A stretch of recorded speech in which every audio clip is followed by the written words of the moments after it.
This week sees the literary clash of the titans as our two best-selling writers go head-to-head to find out once and for all who is the UK's most popular. In one corner, we have JK Rowling, author of Harry Potter, the best-selling book series ever. In the other corner is Jamie Oliver, Britain's second most popular writer, who's sold over 126 million books to date. Not bad. Oh, his mother's in the audience. Not bad for a boy who was dismissed as thick at school. Join the club.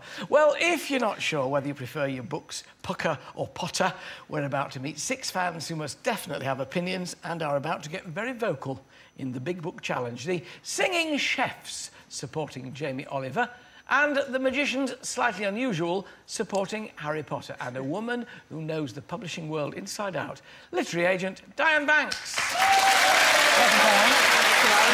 Happy to see you. So this really is a fight coming out from both corners fighting, is it? Absolutely, Alan. This is the time of year that it all happens for the publishing industry. So in December, for Christmas, obviously, 1/5 of all physical copies of books are sold. So that's when it all happens, and now is the time when the publishers are getting those big titles out there. But what's interesting here is that these two have been released 2 weeks ahead of the big push, which is going to happen in 2 weeks' time on the 11th of October. Is this what they call Super Thursday? This is Super Thursday. Oh, so they're preempting these two and seeing if they can get a start on it all. So Super Thursday, 11th of October, we've got all kinds. I mean, we've got Nigella, there's Roger Moore, there are 220 hardbacks going to be published on this day. So these are the two. JK Rowling, Casual Vacancy, which, of course, is fiction, and Jamie's 15-minute Meals, which, of course, is non-fiction. So it's fiction versus non-fiction, which is another battle, really. Yeah. Which traditionally sells more, stories or truth? Traditionally, you release your big non-fiction titles for Christmas because they're gift purchases. So usually you would release your fiction for summer reading, and in fact this is very interesting for a number of reasons, because Harry Potter was always released in the summer.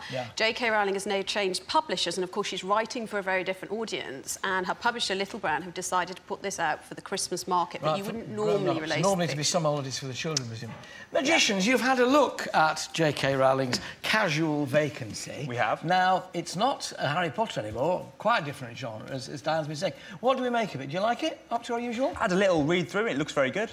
Looks very good. I had a little read through. JK, you'll be very happy. Had a little read through. Well, it only came out on Friday. We're kind of about halfway through. But the thing is, JK Rowling is a national treasure, you know. She's... well, I think she is anyway. I mean, I love the Harry Potter books. Yes. And I think it's quite brave that she's abandoned that sort of area completely and said, no, I'm not going to write for that anymore. I'm going to go into a completely different market. Yeah, may I ask Alan, because I know this is very much a grown-up book. It's very graphic in places. It's very, you know, it's sort of middle class, and some are saying it's a bit left-wing. What did you make of that? I don't know. Yeah, it's... Not a magic book. It's not a Potter book. There's no Hogwarts in here at all. Not at all. It's totally for adults, and I really liked it. I thought it was something very, very different. Yeah, you enjoyed it. Let me find out if the chefs like JK Rowling. What do we think on JK? She's great. She's wonderful. So you like this one every bit as much as the Harry Potter books? Yes, very much so. But better than Jamie's 15-minute Meals? Absolutely not. This is not better. Now, his mother's getting vocal again. Now, she comes to the right neck of the woods. The chef's rule. Chef's rule. It's marvellous because 15 minutes means we've got more time to sing. Yes, sure. I have to tell you this. Do you cook at all? A little bit, A little bit. Asa, 15 minutes, you can do anything in 15 minutes. I think that's wonderful, and especially if you want to impress a girl, Yeah. buy the book, not as a gift, buy it for yourself and learn to cook some of the recipes.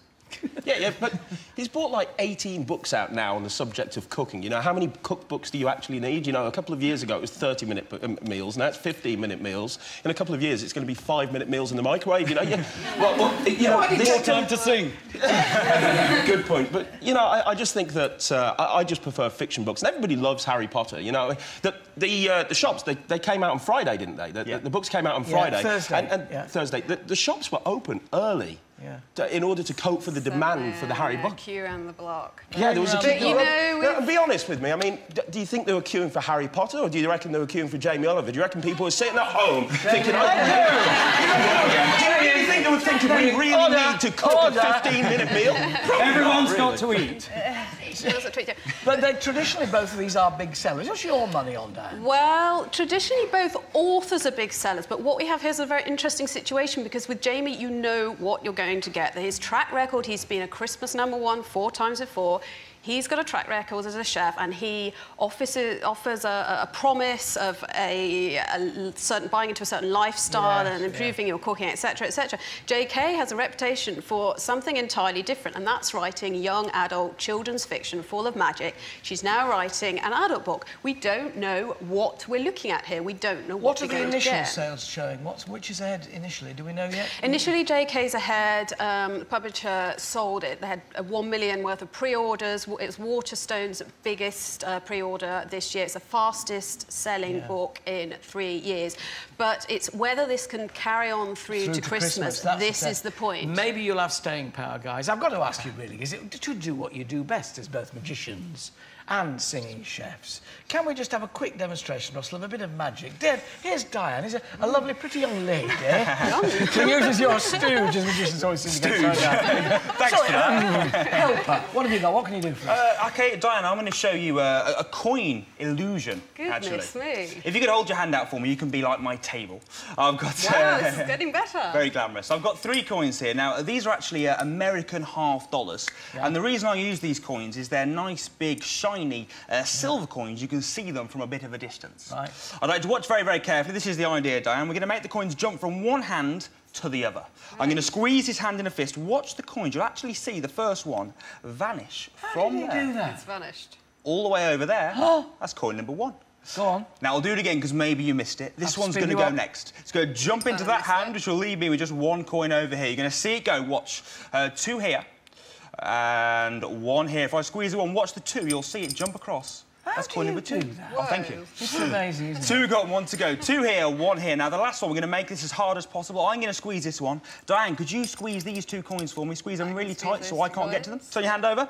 Yeah. Watch the last coin. Yeah. It's going to jump from my hand all the way to your hand. Turn your hand over, open it up, and you will have all 3 coins. Amazing.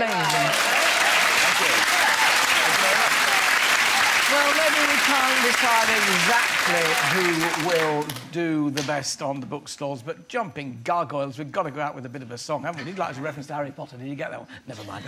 Go on, Chef, sing us out. O sole mio, stan fronte a te, o sole mio, stan fronte a te, stan fronte a